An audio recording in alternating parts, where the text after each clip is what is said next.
No शेव नवंबर, आप में से कई लोगों को इस बारे में ज़रूर पता होगा।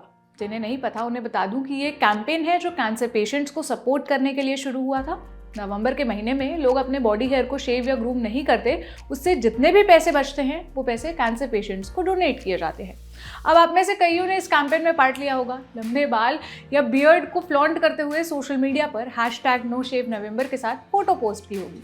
नहीं की तो किसी ना किसी की फोटो तो देखी जरूर होगी। पर क्या आपने कभी इस कैंपेन में लड़कियों को पार्ट लेते हुए देखा है? कभी सोशल मीडिया पर बॉडी हेयर को शो ऑफ करती हुई किसी लड़की की फोटो को देखा है? वेल, आज तक तो मैंने नहीं देखा and I am very sure कि आपने भी नहीं देखा होगा। आखिर इसके पीछे की वजह क्या है? क्यों लड़कियां इस कैंपेन में पार्ट नहीं लेती और क्यों अपने बॉडी हेयर को वो सेलिब्रेट नहीं करती? इस पर बात करेंगे आज के म्याऊं में।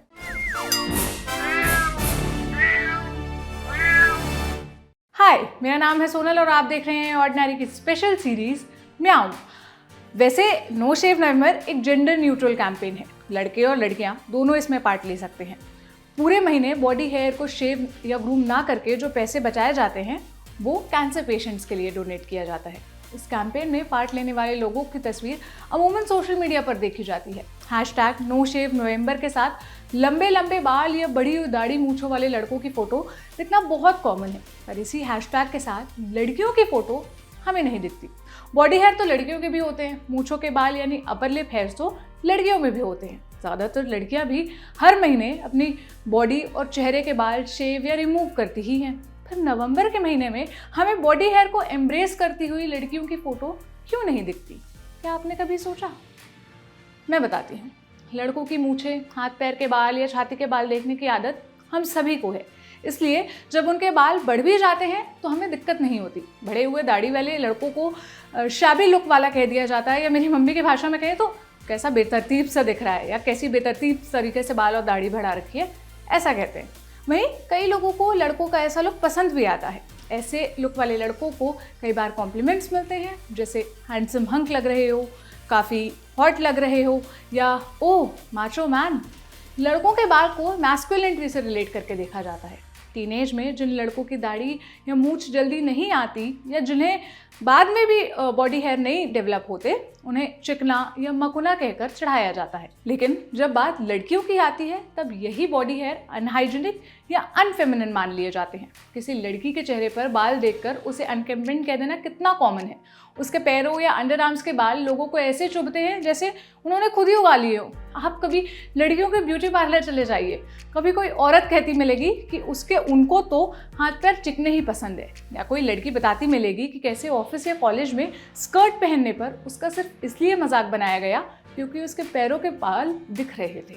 अब पार्लर वाली दीदी वैक्स कराने को आपको पर्सनल हाइजीन से जोड़कर जो ज्ञान देती है वो तो बिल्कुल अलग है। दीदी, हाथ में बाल होते हैं तो धूल ज़्यादा चिपकती है, जर्म्स बालों में रह जाते हैं। जब लड़कियों के अपर लिप्स पर बाल आ जाते हैं तो पूरी दुनिया बताने लग जाती है, अरे तुम्हारी तो मूछें आ रही है, ब्लीच करवा लो, इन्हें हटवा लो, ऐसी सारी बातें कही जाती है। ये तो हुई चेहरे पर बाल की बात। मुझे याद नहीं आता कि कभी मैंने ये सोचे बिना स्लीवलेस पहना हो कि मेरे अंडर आर्म्स में बाल तो नहीं है। और मेरी तरह ज़्यादातर लड़कियां अपने वैक्स डेज के हिसाब से कपड़े डिसाइड करती हैं। पहले हफ्ते या 10 दिन तक स्लीवलेस, उसके बाद बाकी कपड़े। और फिर डियो वाला वो ऐड भी आपको याद आया होगा जिसमें अनुष्का शर्मा बताती थी कि कैसे वो वाला डिओड्रेंट अंडर आर्म्स को गोरा कर देता है। मुझे याद है एक्ट्रेस और टीएमसी सांसद नुसरत जहां ने कुछ वक्त पहले एक फोटो पोस्ट की थी। अंडर आर्म्स दिख रहे थे उनके और उस पर हल्के हल्के बाल भी थे।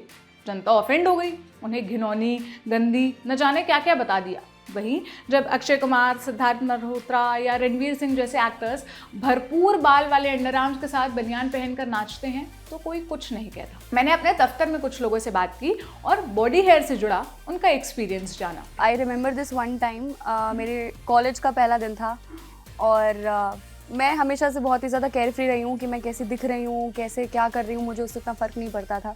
तो obviously I did not wax my legs, मैंने नहीं वैक्सिंग की थी। एंड आई वोर अ फ्रॉक, मैं फ्रॉक पहन के गई और पूरे बहुत सारे लोगों के सामने एक लड़की ने ही मुझसे कहा कि भाई तुम्हारे अंदर तो बहुत कॉन्फिडेंस है, तुम तो मतलब बिना शेविंग वेविंग किए और तुम फ्रॉक फ्लॉन्ट कर रही हो। वेल, आई एम कन्फ्यूज्ड कि वो क्या था, वो कॉम्प्लीमेंट था या फिर वो ताना था, but it made me uncomfortable, जो कि मैंने उससे पहले महसूस नहीं किया था। पर हमें ये समझना है कि किस तरीके से एक लड़की जो चीज़ उसके खिलाफ बोली जा रही है वो कंडीशन हो जाती है कि इस तरीके से वो दूसरी लड़की को भी सवाल करती है। तो वैक्सिंग या फिर शेविंग जो है वो इतना ज़्यादा मतलब कंडीशनड है हमारी लाइफस्टाइल में, औरतों की लाइफस्टाइल में, वो अगर ना करें तो उसे सवाल पूछे जाते हैं उससे। Body hair, well I feel it's the person's choice कि मतलब वो क्या चाहता है क्या नहीं चाहता, वो जिस चीज़ में कंफर्टेबल होता है। बट मेरे साथ पर्सनली ऐसा कोई एक्सपीरियंस नहीं हुआ है थैंकफुली, लेकिन मैंने अपने फ्रेंड्स को ही मतलब ये बातें कहते हुए सुना है कि जब वो एक दूसरे को टीज़ कर रहे होते हैं या फिर किसी लड़की को तो हुकअप काइंडा करने की कोशिश करते हैं, और जब वो लोग ये चीज़ बताते हैं कि यार वो बंदी बहुत सही थी बट उसकी बॉडी हेयर थे, ये चीज़ थी, तो वो चीज़ थोड़ी सी अजीब लगती है कि when you guys grow beard, और जब आप अपना पूरा हाथों के बालों को ऐसे फ्लॉन्ट करते हो कि ये तो बंदों की शान होती है, पहचान होती है, तो ये चीज़ थोड़ी सी अजीब लगती है। मतलब कि ये फिर इक्वालिटी या फिर मतलब ये सारी बातें थोड़ी सी अजीब लगती है। मैंने कुछ लड़कों से भी बात की, मैंने उनका भी एक्सपीरियंस जाना। वुमेंस की बॉडी हेयर्स की अगर बात हो रही है तो मुझे एक किस्सा याद आता है। मैं तकरीबन 11-12 साल का रहा हूँगा, और हमसे एक बड़ी क्लास में 2 लड़कियाँ पढ़ती, ट्विंस थी दोनों बहनें। उनके यहाँ पर बाल आते थे मूँछों पर, जिसको लड़कों की मूँछों पर बाल आते, तो उनके रोएं बहुत गाढ़े थे। और मेरे ख्याल से हम लोगों ने, मतलब हमारी टीम ने, हमारे जो ग्रुप में लड़के थे उनको 1 साल तक चिढ़ाया। हमको मूँछों वाली दीदी, मूँछों वाली लड़की, इस तरह की चीज़ें हम कह के उनको सताते थे। उन्होंने कभी इस बात का मतलब विरोध नहीं किया, लेकिन उनके चेहरे से लगता था कि उन्हें बुरा लग रहा है। अब उनसे ज़्यादा बुरा हमें लगता है जब हमारी सराउंडिंग चेंज हुई, क्योंकि उस वक्त तो हमें यही बताया था कि लड़कियां कोमलांगी होती हैं, हाथ के बाल चिकने होने चाहिए, फेस पे एक बाल नहीं होना चाहिए। लेकिन ये उनका फैसला है। जैसे हमारे नेचुरल हेयर आते हैं, उनके भी आते हैं, तो उन्हें वैसे ही एक्सेप्ट करें जैसा वो चाहते हैं। नॉर्मली लगता है, मतलब उसमें है ही क्या, उसमें ऐसा कुछ खास नहीं है कि लड़के लड़कियों की बॉडी, मतलब ऐसा क्या ही है, मतलब कुछ भी नहीं है, ऐसा कुछ अलग नहीं लगता।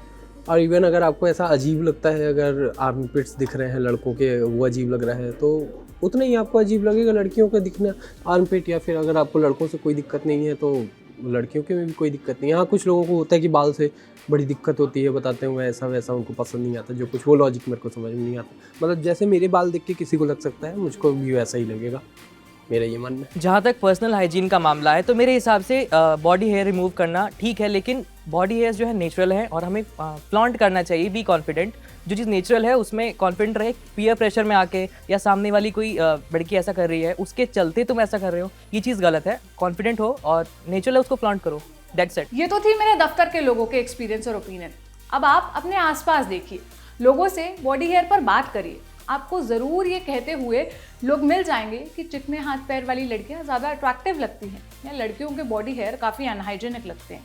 वैसे एक ओपन सीक्रेट है, लड़कियां भी नो वैक्स विंटर मनाती हैं। जानते हैं क्यों? क्योंकि सर्दियों में उन्हें पूरे कपड़े पहनने होते हैं, न तो किसी को शरीर के बाल दिखते हैं और न ही कोई टोकता है। दूसरी वजह यह है कि सर्दियों में स्किन ड्राई हो जाती है और उसकी वजह से वैक्स कराने पर बहुत ज़्यादा दर्द होता है। मैं तो कहती हूँ सिर्फ इसलिए खुद को वैक्स की तकलीफ देना ही नहीं चाहिए कि कोई आपके बारे में क्या सोचेगा, सर्दी हो या कोई और मौसम। औरतों को सोशल प्रेशर में आए बिना तय करना चाहिए कि वो हेयर रिमूव करवाना चाहती हैं या नहीं, क्योंकि आप कुछ भी कर लें, लोग तो कुछ ना कुछ कहेंगे ही। आप क्या सोचते हैं इस बारे में मुझे कमेंट सेक्शन में ज़रूर बताइएगा। कल फिर मिलेंगे एक नए टॉपिक के साथ, तब तक अपना ख्याल रखिए। शुक्रिया।